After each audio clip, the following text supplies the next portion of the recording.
Cool. All right. We'll take them because they look very similar.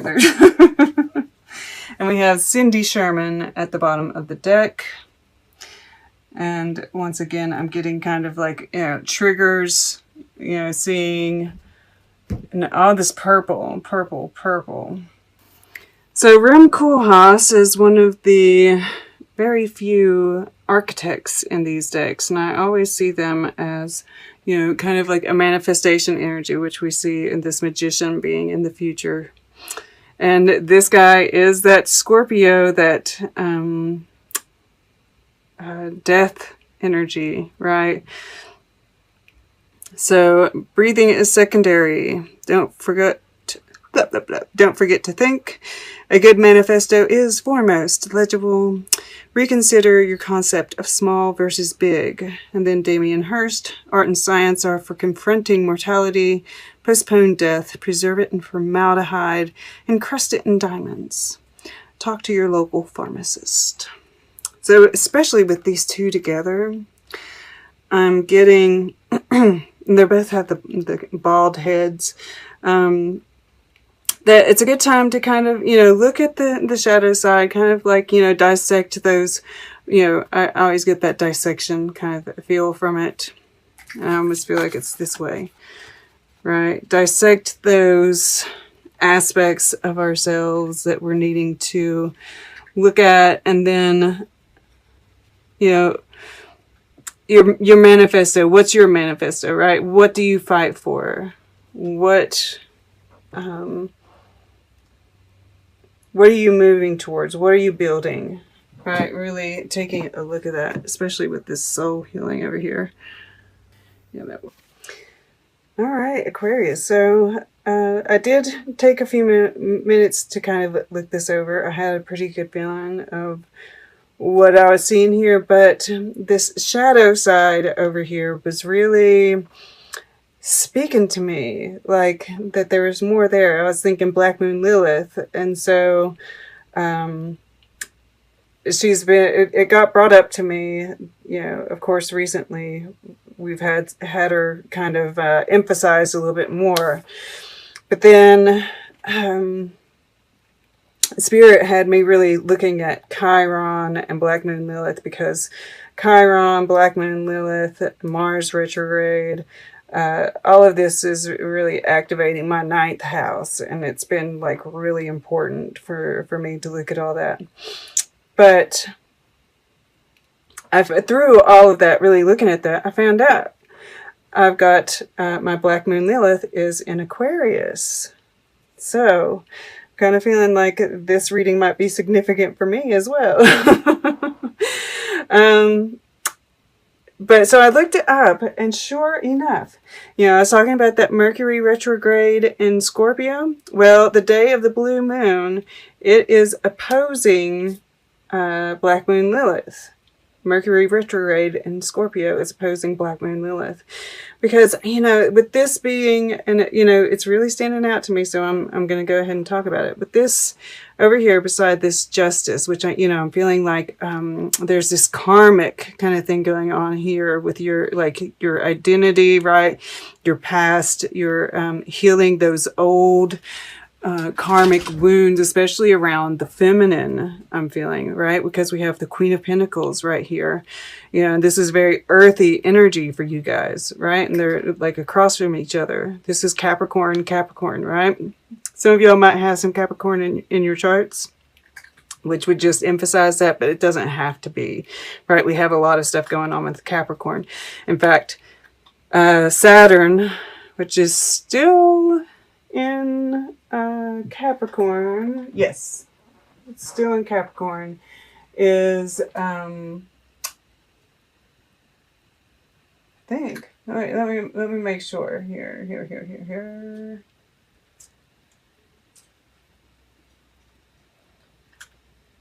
Yeah, okay, it's still in Capricorn, is squaring that Black Moon Lilith as well. So it's really, it's coming out in here because it's in the emotions, right? It's in our relation. It's touching this Two of Cups. It's touching this justice. And I feel like this is kind of helping you, you know, because we have the solitude where she's holding this broken heart. You're really exploring your relationships, right? How maybe you've compromised yourself in those relationships, or you've felt ridiculed because of those relationships, right? Judged.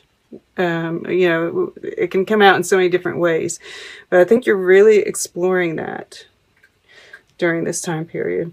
And I think you're coming to terms with it, right? Because we have the Knight of Pentacles above it with the Magician beside it, Justice here, right? You're really and there's a sensuality that's there.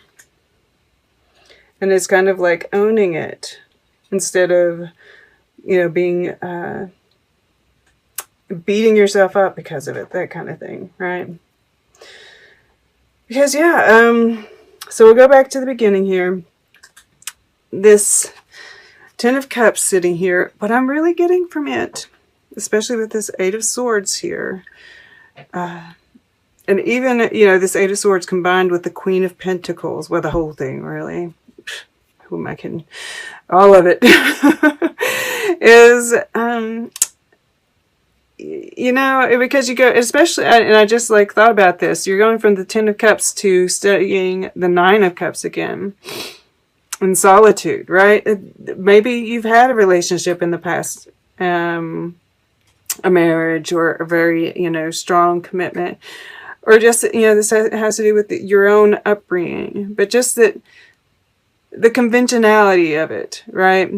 You're just, and I'm like looking at this, and this one cup is kind of moving up, right? It's like you're pushing it out. You're pushing it out. You're like, this cup is not what I want anymore. I've never seen that before.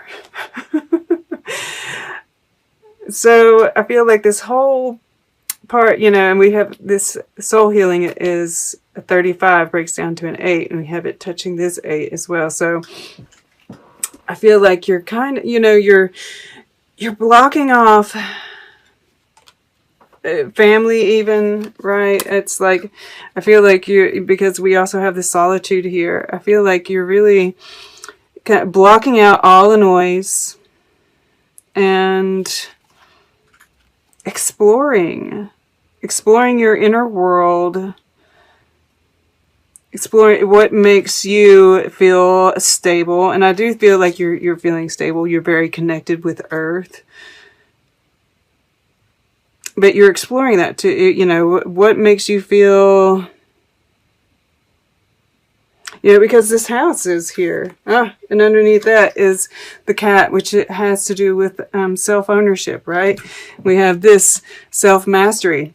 Look at that. And underneath that is Mother Earth. So, yeah, I mean, like, you're really kind of that stability, that connection with Earth even. Like, I really feel a strong connection with Earth, because here she's barefoot, right? Touching the ground, which might be important for you to do as well during this time, right? To kind of, because, you know, you're probably getting downloads. We do have this soul healing card sitting beside it, which is activating your third eye, your crown chakra, all of that, which is really important, right? And we even have it sitting over top of each other like that, right? The crown and the you know, soul, I mean, yeah, the Earth Star chakra, which is, you know, that earth to sky. Yeah. I'm just, and yeah, I'm looking at her crown here too. I'm just getting this, you know, and the green, the heart chakra. You're really healing through all of this. But I feel like by isolating yourself to a certain extent, it's actually going to be very helpful to you. So, and this is more that first week too. I feel like you're, you know, which you might be isolating. No, here actually I feel like you're kind of getting out a little bit more, being enjoying nature here. Okay, we'll get to it though. So we have Janet Frame, belonging, and the Two of Cups. And, you know, I do feel like there's some kind, you know, even like here we have this like light shining out from these. It's like these 2 cups clink. You know, you might meet somebody that like, you know, you just, you click and it kind of triggers a lot of issues, right? Because I just am drawn to that eel there. And it kind of like, it triggers everything that happens. Because here you're just, I feel like you're alone, you're confident, you're, you know, blocking everything out. And then something happens. There's a meeting of minds. And this doesn't have to be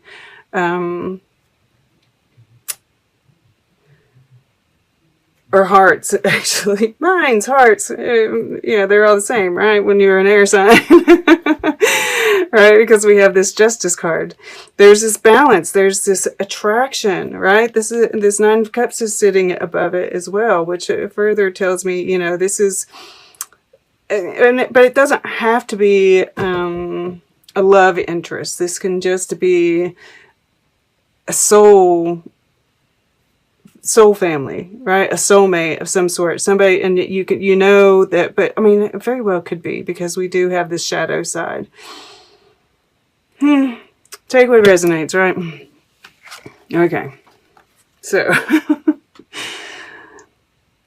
this kind of, I feel like this triggers this, and it's funny, we even have her kind of like, you know, she's looking over here, she's got her head tilted, right? There's like this study of, you know, what makes me happy? What makes me happy? What, and once again, this sustainability, and she's wearing green again. And yeah, there's a celebrate, you know, that's, I feel like you feel good, and it's almost like, you know, there's this fear of getting your heart broken again. Right? We've all had it. And so that kind of sends you into this study. This study of yourself, of what makes you happy.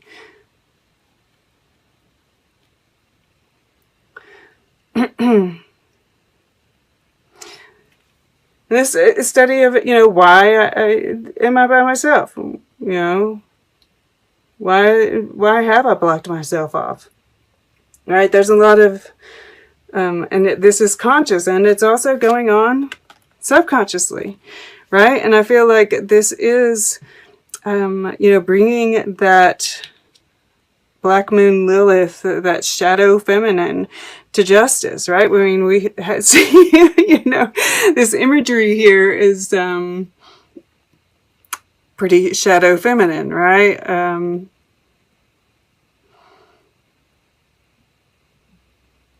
So yeah, I mean, like, it's breaking a lot of those karmic cycles, which I've seen a lot of. This definitely has to do with the shadow feminine, which is making me feel more like this connection is a romantic connection. Come here, Miss Zena. My nephew named her. It was her cat, and he was going to college and couldn't keep her, so I took her. And oh, he says he didn't know it, but you know, I love that she's the warrior princess. Xena. All right. So yeah, I mean, I'm really getting this healing of the shadow feminine going on, which leads to, I feel like, oh, you know, this moving forward. There could be an offer that is made here, right, with this Knight of Pentacles, and just being able to enjoy it and enjoy that sensual side of you, and indulging responsibly, right? This is like going slow,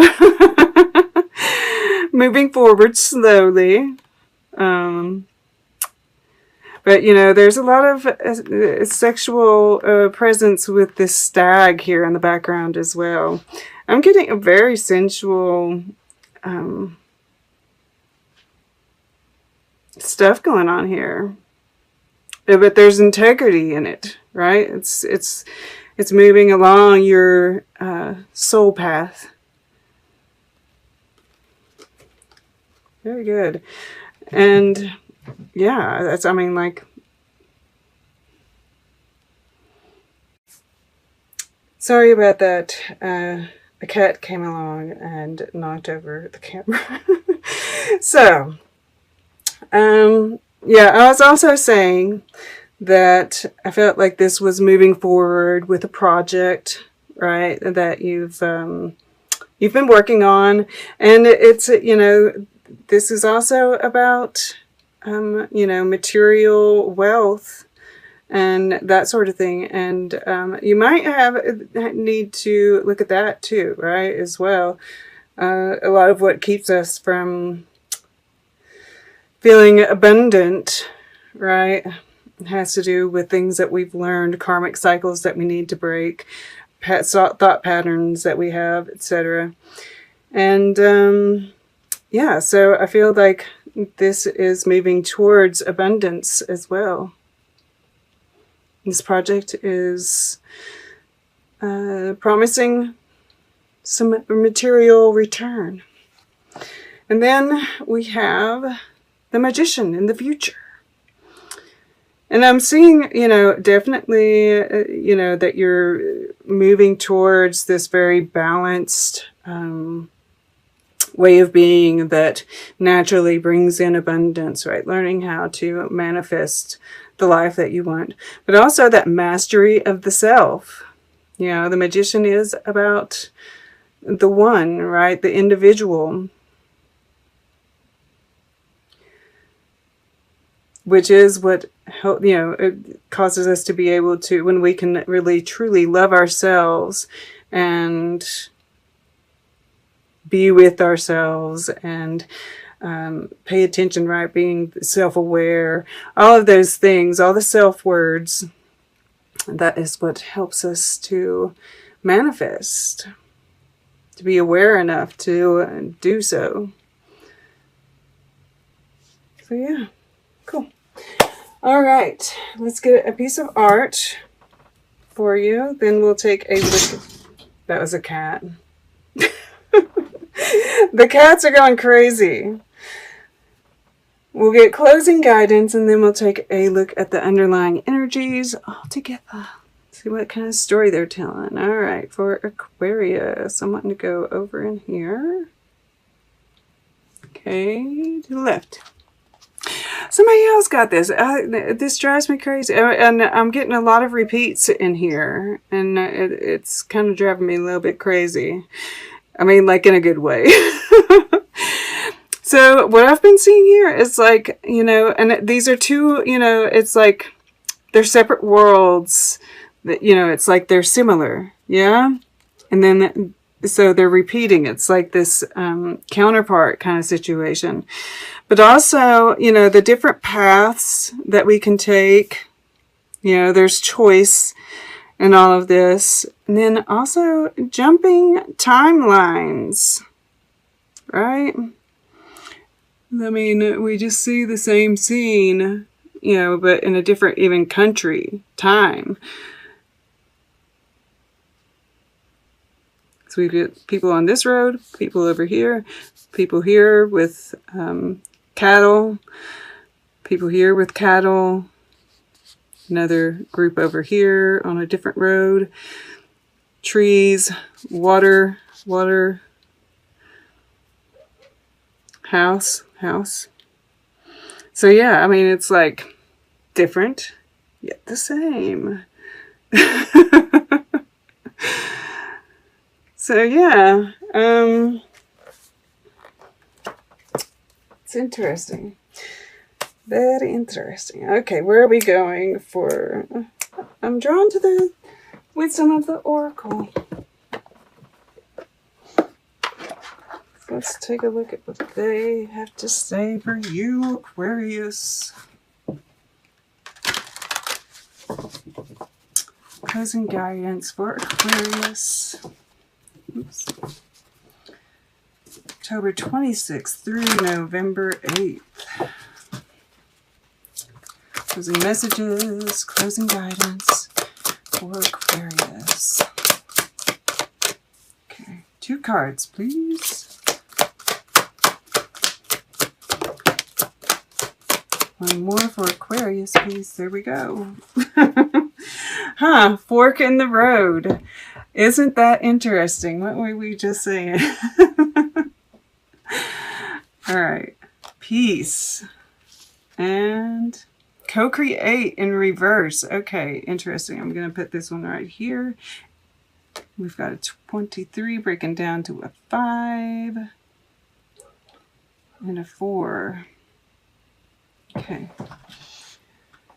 So these have special messages for the reversed positions called protection messages. We're going to turn it upright while I read it. You are trying too hard to create all that you desire without the nurturing vital force of spirit. Perhaps you are in a creative slump, suffering writer's block, facing a monumental task, but unable to decide on your first step, so you just avoid doing anything. Does the word overwhelmed apply to you right now? Why do you think it all has to come down to you? Inspiration means the drawing in of divine guidance. You must tap into spirit, not simply yourself. Ask spirit for inspiration. 2 minds are greater than 1, so co-create with your divine partner. Reclaim your partnership with spirit. Inspiration will flow through you as soon as you get out of your own way. Interesting. That 8 of Swords there in your mind. Writer's block. Huh. I totally missed that one. All right. And then we have peace here. That gets solved though, right? Freedom from attachment, radical acceptance. It doesn't get any better than this. A quiet mind, a heart fulfilled, freedom from want, and the soul's satisfaction. The way to peace is through radical acceptance. Everything in your world is exactly as it should be. Harmony is beautiful. Enjoy it. I feel like that was kind of a confirmation for me. It was like, no, you weren't totally wrong.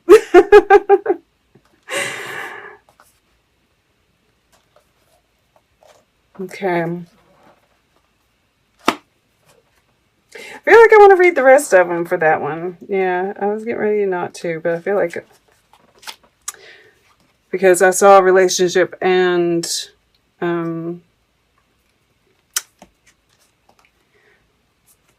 career coming through as well. All right, so when 2 people are in true alignment with one another, they have an innate harmony between them. They are as 2 perfectly tuned instruments playing together. Sometimes it's impossible to tell who is who. Peace is yours, and it is to be savored. This is one of those times when you're capable of clear vision about your work and how you create your prosperity. Whatever you're doing, keep doing it. You're called by a presence to step into your power. Just being is enough. For you are in a peaceful harmony with spirit, and it shows in your work. All right, so yeah, I'm glad I read all that because I feel that like this, right, that you are going to feel this kind of peace, that's, you know, peacefulness. It's going to trigger, but this is confirming, you know, pay attention to that peace that you feel, right? There's something that you feel with this person. Tune into it, and it's real, it's true. Right, we have an egg and an egg. So this is, you know, with the, you know, that kind of ties them together even a little bit more. And the fact that this is 4, this is 5, right? So by doing, by kind of like closing your mind to those things, getting in the present moment and kind of tuning into peace, right? Tuning in, looking at those things, all those things that we talked about, and just moving forward, right? Just step by step, that the inspiration is going to hit, right? That Uranus, that aha moment. And the fact it was talking about your divine partner, I feel like spending time with this person even talking about it with them might give you like some kind of spark there, right? Regarding this, right? Because it's all tied together.